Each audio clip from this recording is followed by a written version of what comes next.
Kings and queens, we got a really good episode for y'all today. Dana White has popped up in my timeline, and you know that he's a Trump supporter, also a longtime Trump friend.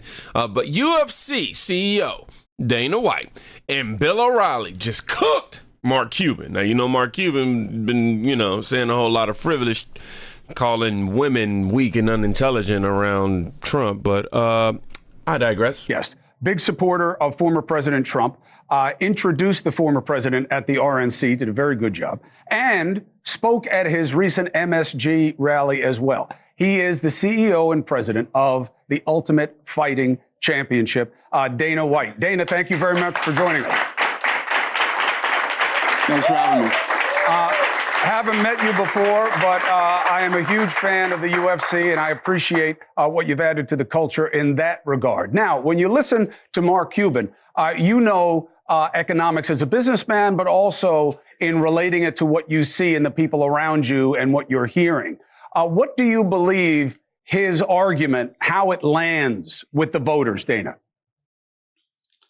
Well, a lot of the things that I've heard, since I've been on here, this election is about competency. It's about competency. We were talking about diamond out your boss earlier. This isn't about your boss. This is a world leader. This is the guy, this is a leader of the free world we're talking about here. Trump has already proven he can build a strong economy. He can secure the borders. And he is somebody that allies and adversaries respect. Those are all very important things.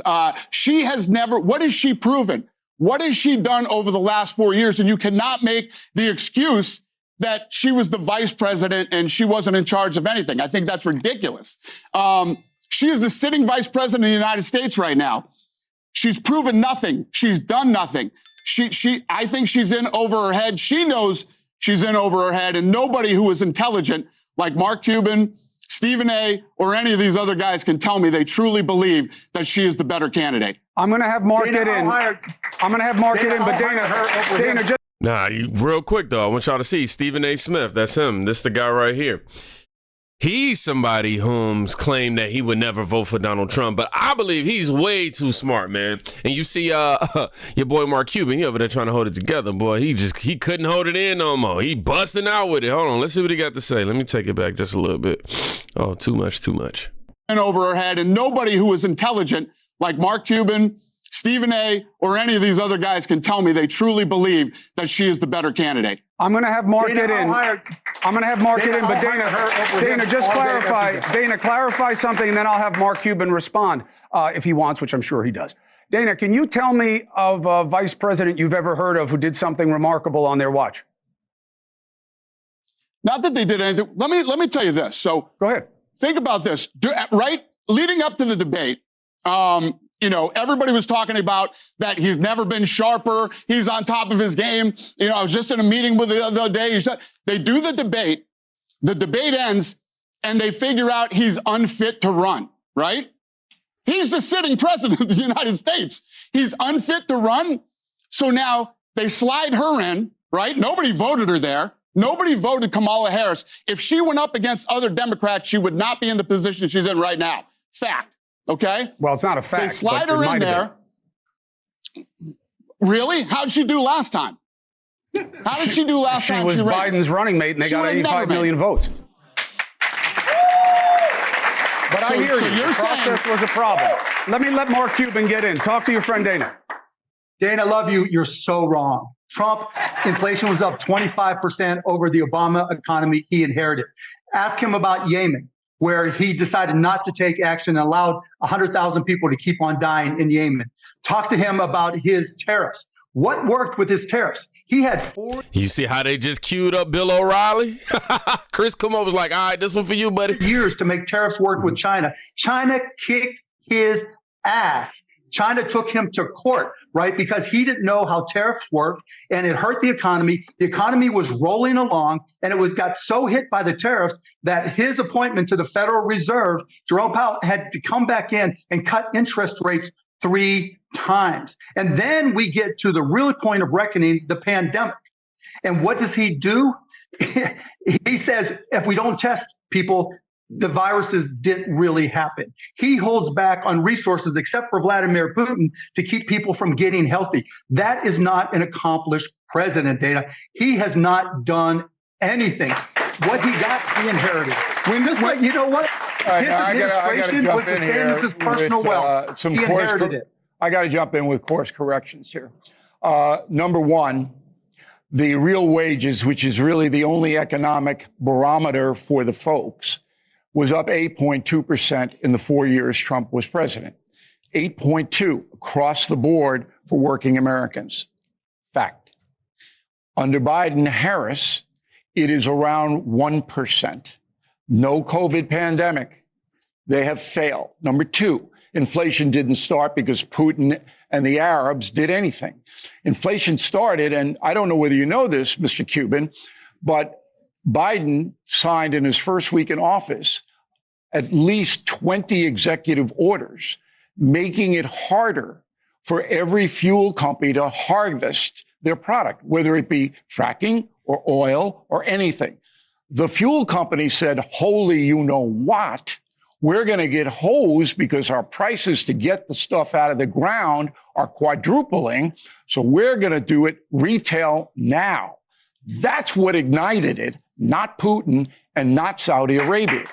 That is the truth. Mark Cuban, respond, and then Stephen, please get in. Go ahead. Bill, you're bloviating. Thank you very much. No, I kept it pithy. I kept it. Cuomo understood it. I kept it pithy. I did. There's no big words. You're bloviating. The point is, yes, inflation. You think inflation just started when Joe Biden took office? That is. It was 1.4 when Trump left. Inflation was 1.4. I know. It just shows you don't know how inflation. You just don't. It shows you don't know what creates inflation. Yes, gas contributes to inflation. Why do you think Trump is so big on reducing energy costs? Because they contribute to inflation significantly. And beyond that, we produce. Mark Cuban, he just refuses to accept the facts. He just refuses. It's like, okay, Bill O'Reilly dropped all the facts on him. He like, oh, well, no, you just don't understand how it all works. You don't understand how it works. Because I mean, you know, no disrespect to Dana. Dana reminds me of me. Look.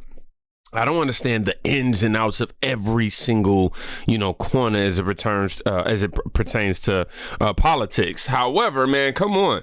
I can tell you everything that he's spewing is BS, bro. Come on. Because they contribute to inflation significantly. And beyond that, we produce more energy than we ever have. We produce more energy now than part when they started to panic, not in the beginning. Billy, look it up. Do you know how to use Google? Oh, wait. No, that's where I get my information on Google, right? I actually research government records. Whoa, what a concept. Come on, 1.4% when he leaves office, and it goes to more than 9 in a year. Come on. Let's bring Dana back into this. Stephen A. Yeah, I don't understand why he won't. It's simple. The math ain't mathing on Mark Cuban. It's like, look, when he left the office, it was this. When Joe Biden came into office, a year later, it became this. What are we talking about here? Really? Dana, good to see you, buddy. I know. Dana. Fully transparent. I don't know any of these. Dana White and I, and Mark Cuban and I, we're all buddies. I've known them both for years. Must be fun. Yes, it is a lot. Here's the deal, Dana. Dana, when you speak about Donald Trump, obviously there's a lot of people that look at him and they say, he did a lot for the economy. I remember that, he did exceed the deficit to about $35 trillion. What I would ask you, however, is this: outside of the economy, what else has he done that you would deem positive in your eyes? Well, border crossings are up over 300% since he left office. And that's not including people that are undetected. Mm-hmm. And you cannot deny that the world was a much safer place when Trump was in office. It's undeniable. Do you realize that right now there are more armed conflicts right now than any time since World War II. And I don't see how people don't understand that. This is why if you're independent or somebody who's undecided, I tell you, hey, just listen between the lines, right? And also take your personal experience into account. He was the president for 4 years. Now they're saying he's going to do then they were saying he was going to do the XYZ. XYZ didn't happen. In fact, it was pretty peaceful. Now they're doing the same exact thing. Trump is going to do XYZ and take away. We already had him as the. It was a much safer place when Trump was here. Found this on the web. When we think about the only way I'll respond to that is this. You're talking about folks coming across the borders and obviously the dangers that it may cause in a lot of people's eyes. What about things that are happening domestically? What level of responsibility do you hand towards Trump in that regard? Well, not only that, I mean, when you think about all the people that are crossing the border illegally, I mean, this is just common sense. What about all the people that are here that did it the right way and are trying to get in legally that are being jumped over and being handed money and a place to live, a telephone, credit cards, all the things that are going on? There are real Americans here that are going through hard times. That money should be going toward them. And there's nothing wrong with people coming to America. That's what this country was built on. But you have to come the right way. You have to come legally.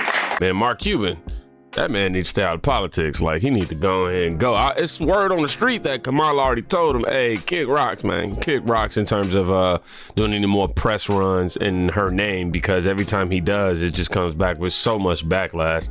And you see Cuban, he tried to play with the big boys, but O'Reilly served him up a cool reality check. I don't know if he's going to go cash that thing, He should. That common sense, come back with the common sense has changed, right?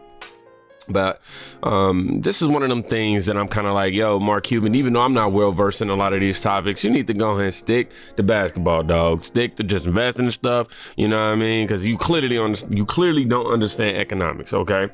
But thank you to Bill O'Reilly, man, for really just chin checking him like that. And his Mark Cuban's fake smiling while getting his ass fact checked was even more funny. I'm gonna keep it real. He was over there the whole time just.